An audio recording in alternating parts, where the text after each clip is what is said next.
You guys have recommended this video a bajillion times, and I can see why after watching the first minute of it in preparation for this. It's quite good, quite good. From CircleToonsHD comes How Good Graphics Killed Video Games. I'm intrigued by this because it certainly does feel that since the advent of ray tracing and the pursuit of photorealistic graphics, it certainly feels like there's a certain, I don't know how to put it, maybe soullessness with a lot of games where it's just like the art direction and everything else. It's just about checking boxes in Unreal Engine and just being like, oh yeah, turn on that, turn on that, turn on that. Okay, call it good.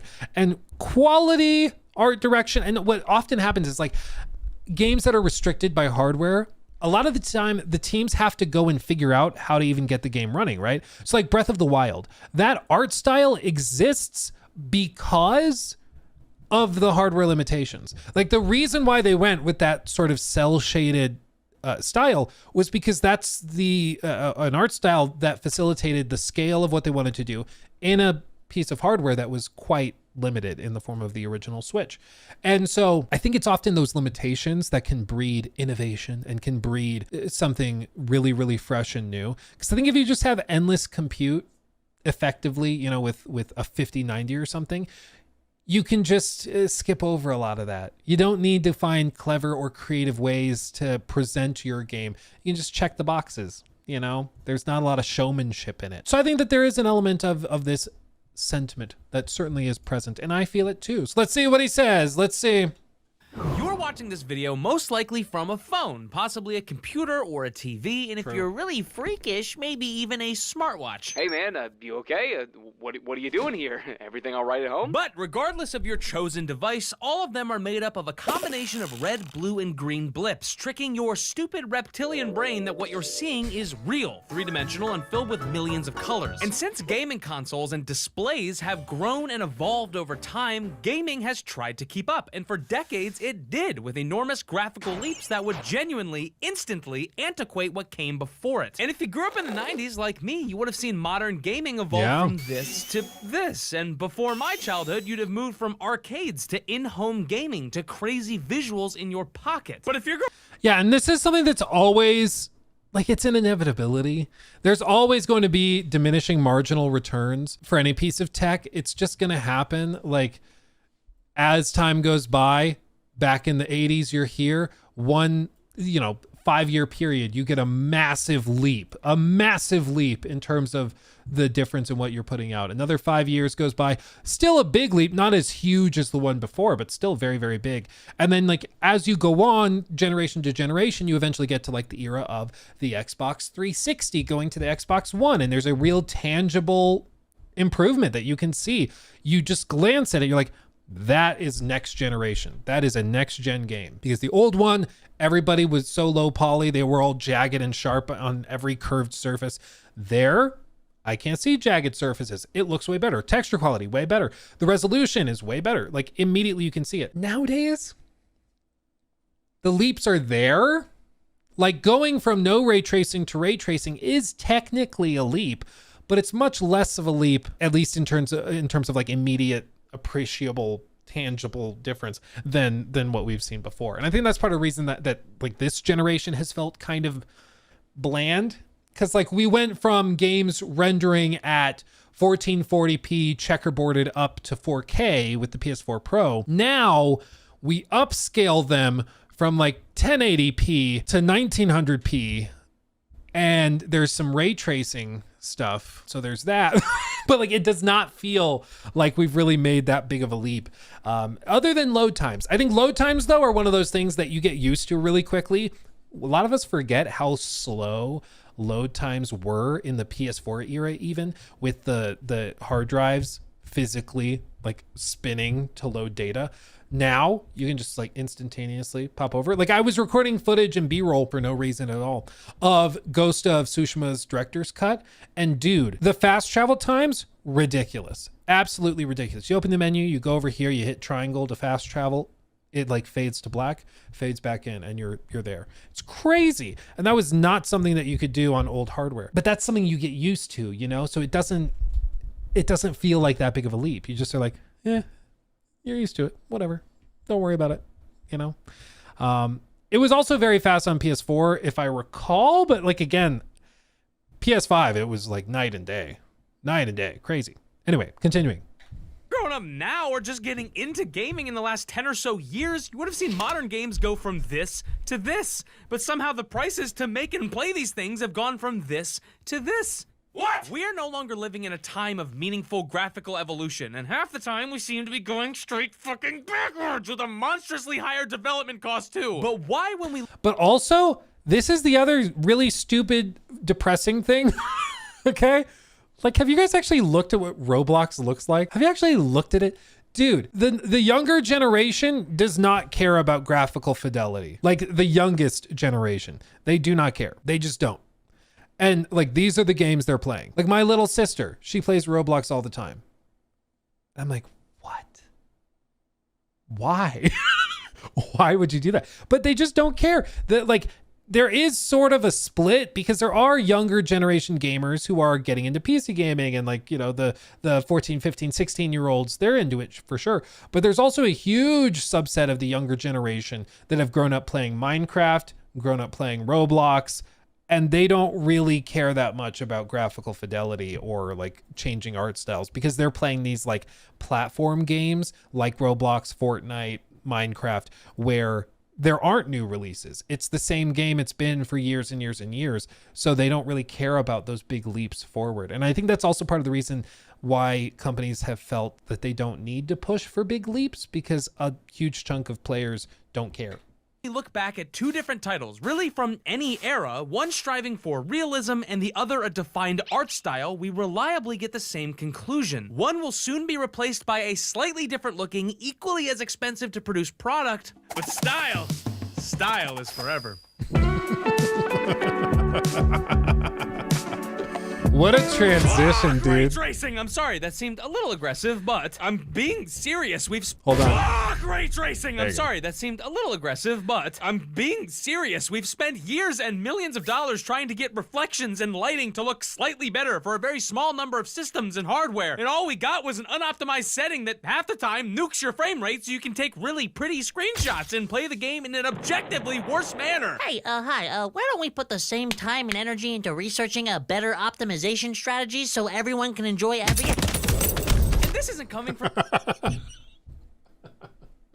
I'm glad you guys voted for this video. I'm glad. I'm having a good time. I think what was I even gonna say? Yeah, well, it's also, there's some types of environments that ray tracing is more useful in, and it's like more tangible. So like Cyberpunk 2077, perfect dream situation type game for ray tracing. Shiny cars, lots of metal, glass, neon lights. Like, it is literally a setting meant for ray tracing, which is why it was primarily used for it. You know, that's why it became like the NVIDIA advertising game. With this, like environments with trees and rocks, these are all known as diffuse materials. They absorb a good amount of light and they reflect out some in a scattered way, but they're not reflecting things clearly or sharply, except for the water and the puddles, of course. But all of this that you see, you don't really need ray trace reflections or anything for that. You don't need that. So what you could argue is, oh, well, we need ray traced shadows. But I would even argue this is a forest in like a pretty straightforward game from level to level.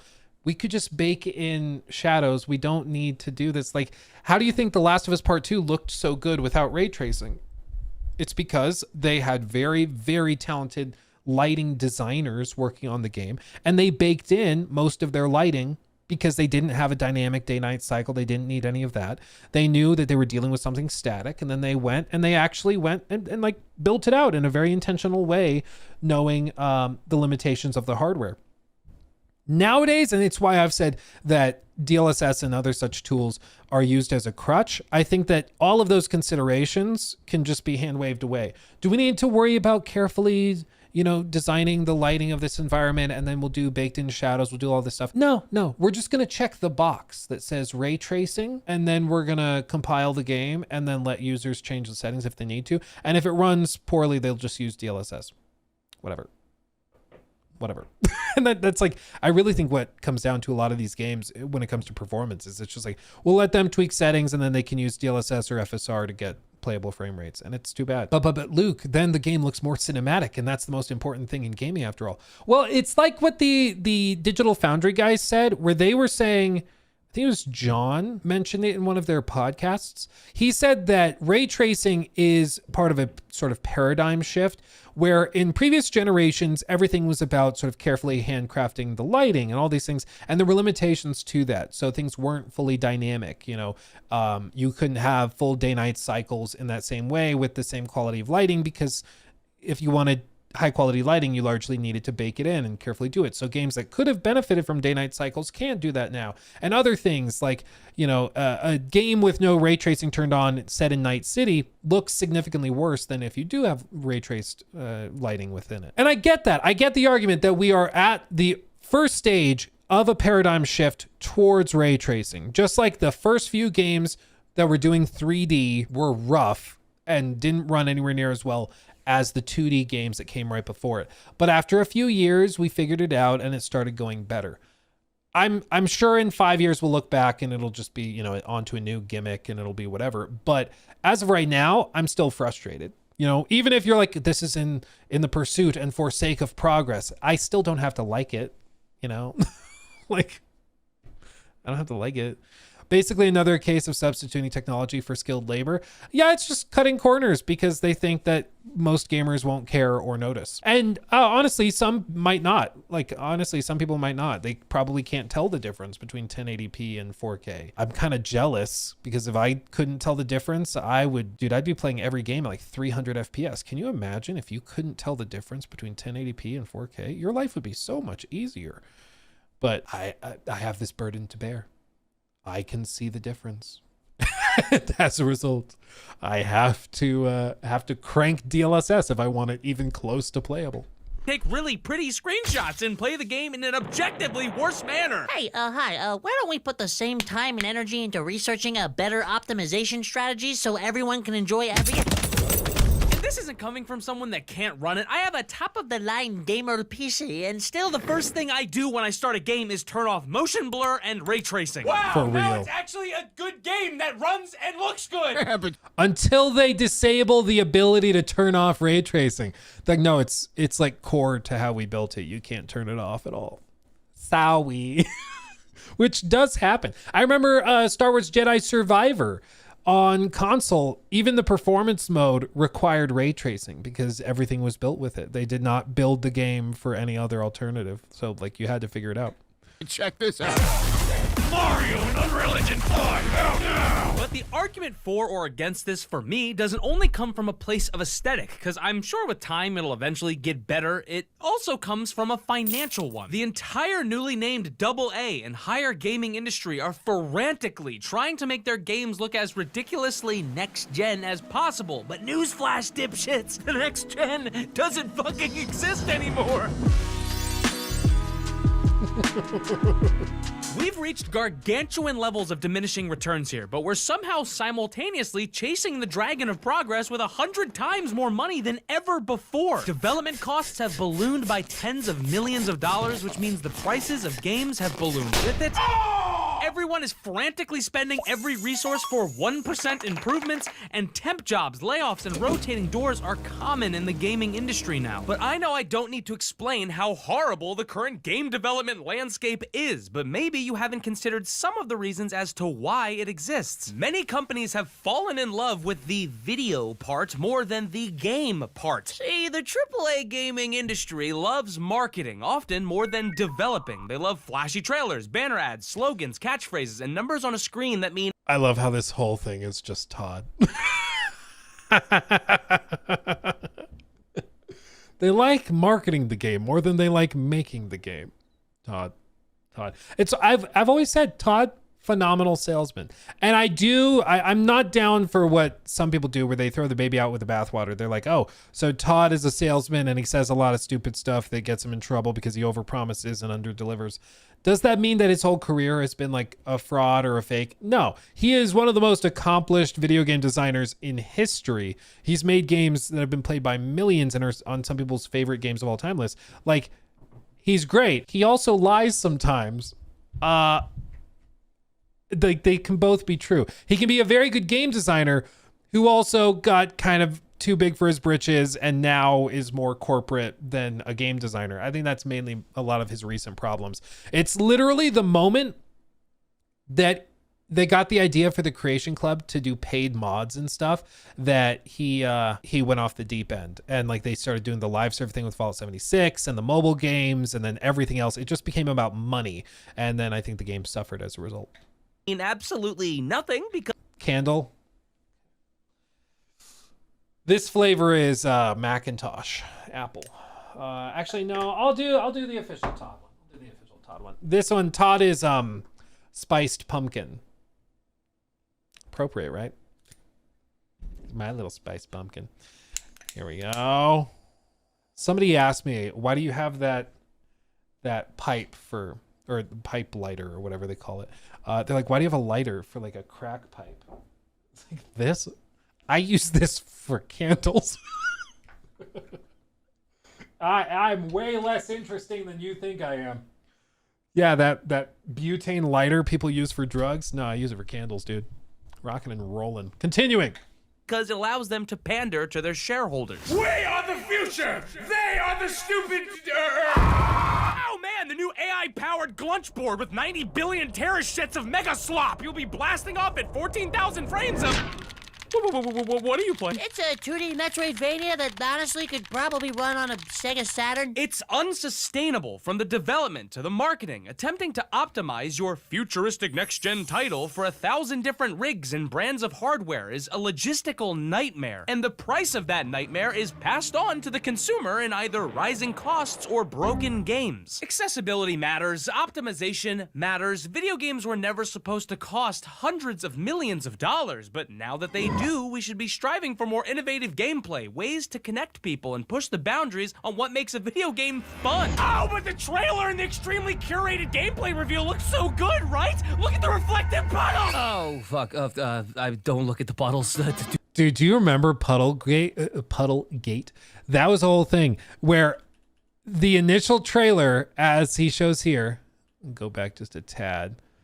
The initial trailer showed all these puddles on the left, and then when people got their hands on the game, there were less puddles, and it started what was called Puddlegate because people were like, oh, they removed puddles because they couldn't get it running as well and everything.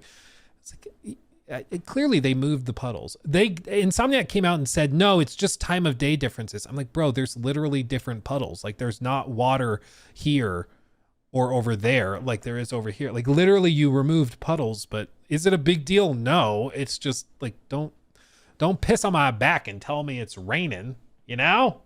What are we doing?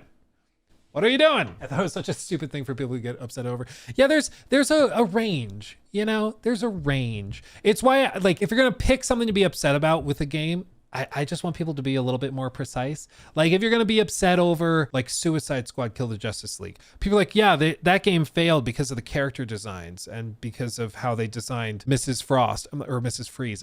I'm like, no, it was just a terrible game. Like, let's not get it twisted. It was terrible. It was bad across the board. There's a bajillion reasons why it failed. The character designs maybe were one of them, but, like, not up there, you know? Like, what are we doing? Anyway, continuing.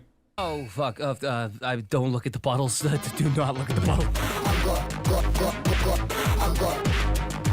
Like video games, you know what else is also expensive to produce? Animation. And I actually like to pay my team and make sure that they have food. I did not say you could have 2 hot dogs! This video is sponsored by Crystal of it. Atlan and their new crossover with Digimon? What? Crystal of Atlan. Crystal is a of Atlan, brand wow. new super sleek combo filled Yeah, with they, I will say, I'm hoping his team gets paid well because this is a little insane. This level of production value, custom animations for something like this, it's pretty impressive. Like, it's pretty crazy. Yeah. It's pretty crazy. Biblioblames, shockingly, actually haven't been impacted by inflation as much as you may think. In the 90s, PS1 games were $50, and Nintendo 64 games were often $60 to $70 fucking dollars. Fun fact, that's actually where the 64 comes from, because it was 64, never mind. Adjusted for inflation, that would be like $100 to nearly $150 a pop for each game. All I got was goddamn clay fighter. Wait, hold up, this game rules. But the cost to make and market a game now is like nothing we've ever seen before. Halo 3's budget was around $50 million, and that included a world-class, one-of-a-kind marketing campaign that took the planet by storm. While Halo Infinite's was rumored to have a budget of nearly $500 million, a 1,000% increase. And as much as I truly love many aspects of that figure game, that out. it released with a fraction of Halo 3's original content, and the marketing wasn't anything near Halo 3's. So where is the money going? Well, game dev teams are armies now. Keeping up with modern hardware is beyond difficult. The marketing world is wider and more saturated than ever. Shipping physical games is becoming a detriment, and post-release support is now mandatory. This is why the prices of games are skyrocketing. Subscription-based models that allow companies to pre-plan budgets are getting more popular, and microtransactions and bleed pricing is getting more commonplace. And if we want all of these things to stop, I'm not kidding when I say games need to be smaller, look less good, and developers need to be paid more. Blockbuster franchises used to take a few years to make, if that. Now it takes a damn decade to make a single game because the expectations are so ludicrously high. That's why indie titles, stylized titles, innovative, weird titles are becoming so popular as of late. Well, and I think that this is only going to grow more exaggerated as time goes by, because what's happening right now is really interesting. The standards for AAA games are rising. So if you're going to charge $70, people expect significantly more than they did even just like 5 years ago. And there's all sorts of stories like this that we looked up where, for example, Mafia 3, which widely everybody knows that game was broken at launch. It was a bit of a disaster, but this was what blew my mind. November 2nd, 2016, Take-Two Interactive announced that the game had shipped 4.5 million units in its first week. And this is a game that everybody agreed was a disaster at launch, but it still sold 4.5 million units in 1 week. Nowadays, you launch a AAA game that's as buggy and broken as that game was, because it was bad, and it's gonna struggle to crack 100K, I bet. Like it's so quick, or gamers are so quick to distribute the information when a game is buggy and busted, that I don't think you can, for one, get away with it anymore. And I think also because players' standards have lifted, people are not willing to put up with as much anymore. So it used to be, yeah, it's buggy, but I love Mafia, so I'm going to put up with it and just get through it. Now, I don't think you can do that. Was that because of the name, though? I'm sure that was a part of it. And I'm sure that's a component of it. People love Mafia. They were willing to pay for it regardless. I think that's true of a lot of established IP for sure. But nonetheless, I don't think it would go over that well if that happened again today, for example. So I think expectations for AAA games have risen, and it's much harder for those games to live up to those expectations and to then perform well. On the flip side, I think people's tolerance of clunk or optimization issues or this or that on the AA scale or indie scale have also, like, their tolerance for it has gone up. So they've become more tolerant of issues, and they're also more willing to support. Like, you shouldn't support a product. Like, if the product is good for you and you like the product and what it offers you, you should buy it. You shouldn't think of it as like supporting. This isn't a charity. This isn't a church. You're not making donations to the altar of Xbox or PlayStation. You should buy the product if you like the product, right? But people are willing to support really high quality indie games and AA games because they like what it stands for, what it represents. And, great examples of things like this are like Expedition 33. I've had numerous people among you in the chat say, I bought Expedition 33. I have no clue when I'll get around to playing it. It's not typically my kind of thing, but I love to support a small team that's doing big things.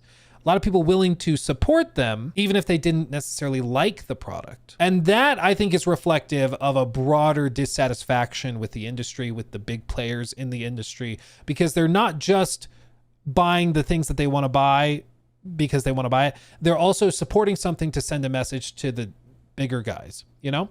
And that's just a shift. It's like a class shift within the games industry.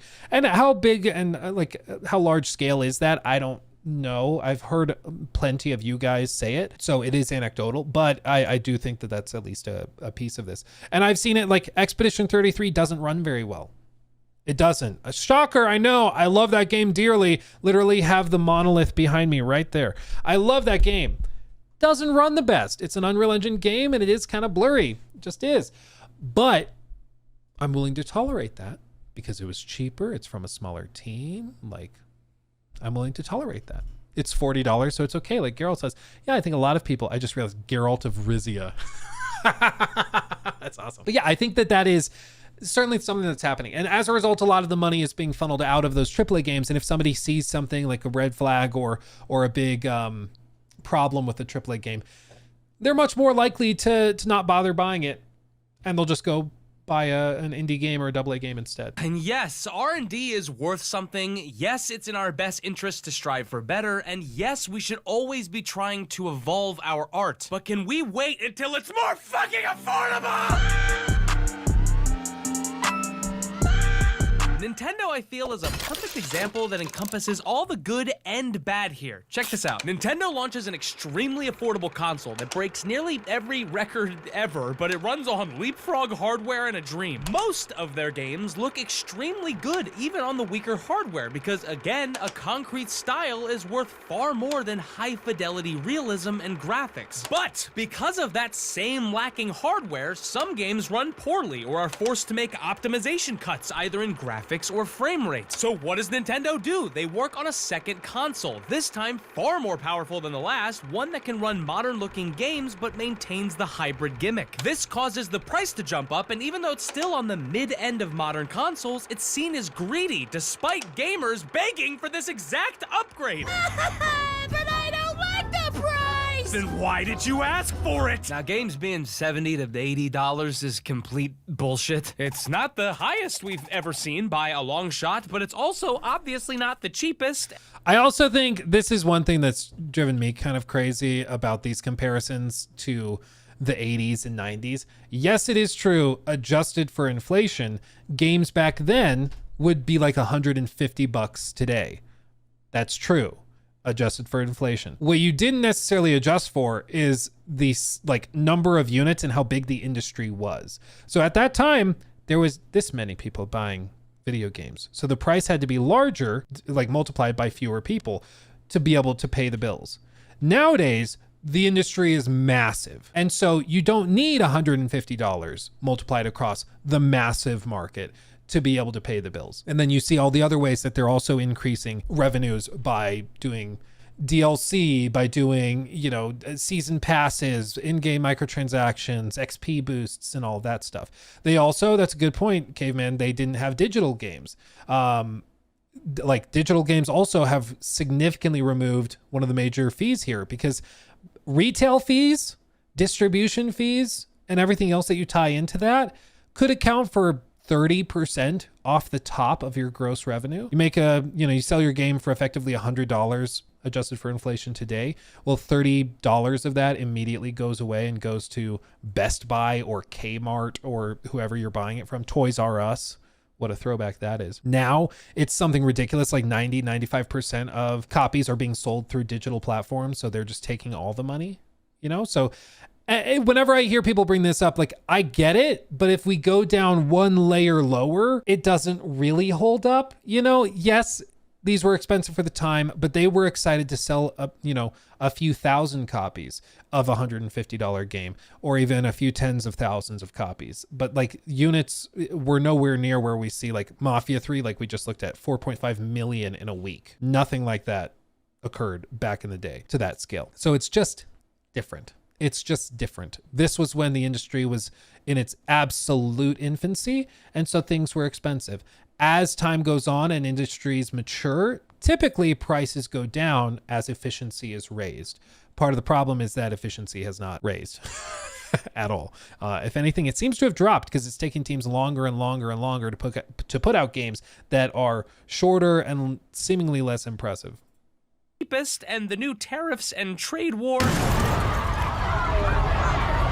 doesn't make things easier at all.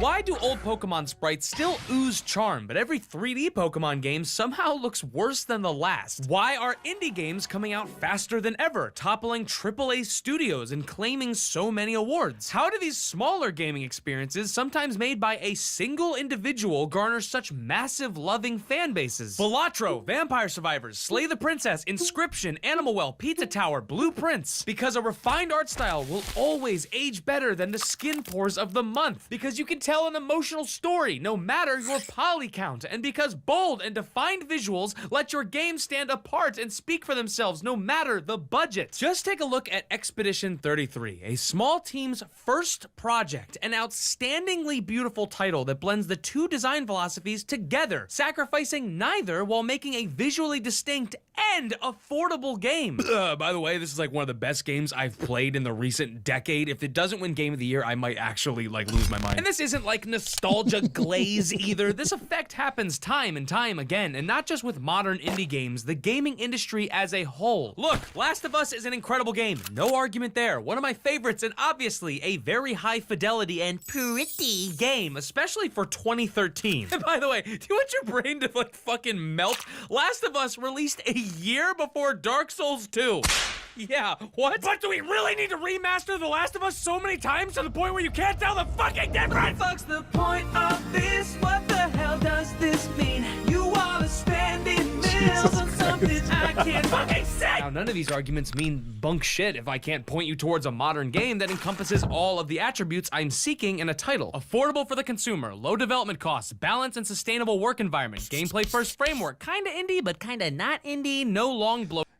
KCD, I could see some people saying that it's long playtime. Like, I could see that. KCD 2, though, I would argue is a game that it was produced at a shockingly low budget. It was put out very, very polished as well, which is very refreshing. Yeah, Baldur's Gate 3, I could see Baldur's Gate 3, but to be fair, when Baldur's Gate 3 launched, it was buggy as hell. Act 3 specifically was really broken. People kind of forget that because they patched it up. It took people so long to get like to Act 3 in Baldur's Gate 3 that a lot of people didn't see how buggy it was when it launched.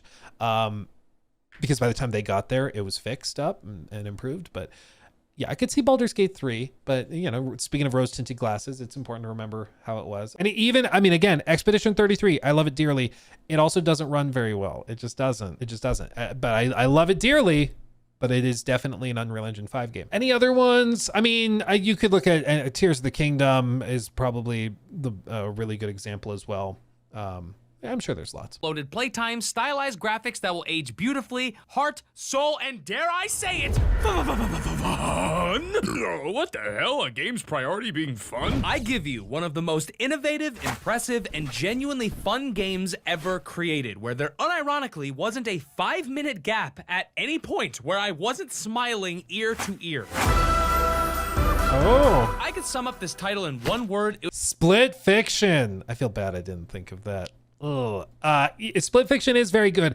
For me personally, it doesn't have the same charm as It Takes Two. I don't think it's worse than It Takes Two, but like It Takes Two, I loved all the little tiny mini games and little bitty things. And so it like that was a game I also just constantly had a smile on my face with. Split Fiction, very, very good as well. But yeah. Anyway, sorry.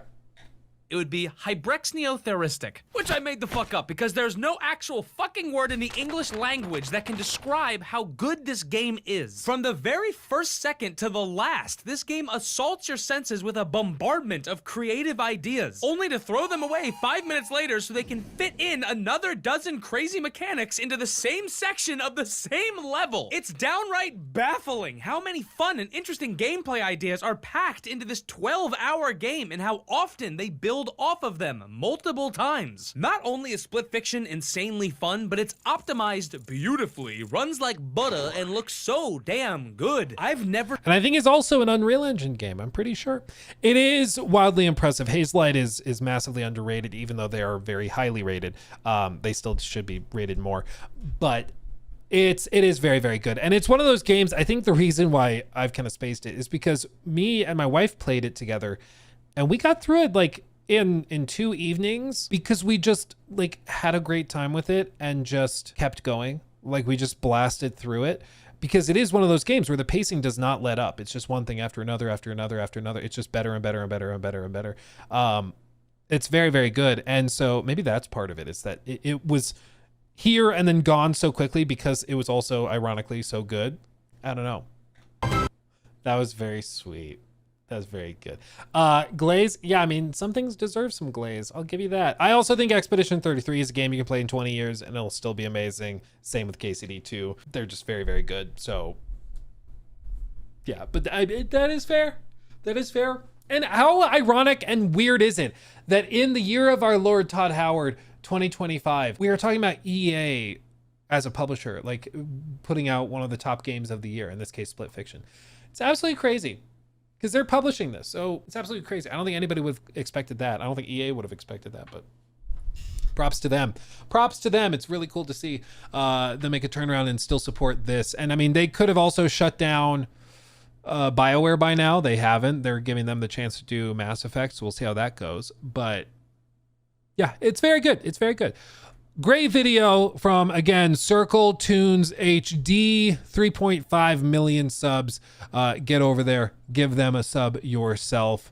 Fantastic video. I'm very glad you guys recommended it to me. It's very, very good, and they did a very good job with it. Overall, I agree with the sentiment. I feel like there's a chase to be photorealistic, to have all the gadgets and tick all the boxes, but that's not ultimately what gamers are looking for. Maybe 5 years ago, if you had the best ray tracing, that could be a selling point. But I also think nowadays, if your game is just really polished, that is a much better selling point than pretty much anything else. If people see that you have a game that looks pretty good, maybe not the best, but pretty good, and it runs really well, that for a lot of people is a selling point now. Like the narrative has shifted from just about fidelity now to performance. And so I think you're seeing like Ubisoft react to it, where they're delaying everything they have by 3 to 6 months to delay and polish it up and make it run better. And I think you're seeing that for a lot of other studios too, where they're going to take their time and wait to put it out until it's absolutely ready. And I think that's good for the industry. I think so. Randy Pitchford disagrees. Why did he tweet something again? Oh, but very good video. Very good video. He took my thing.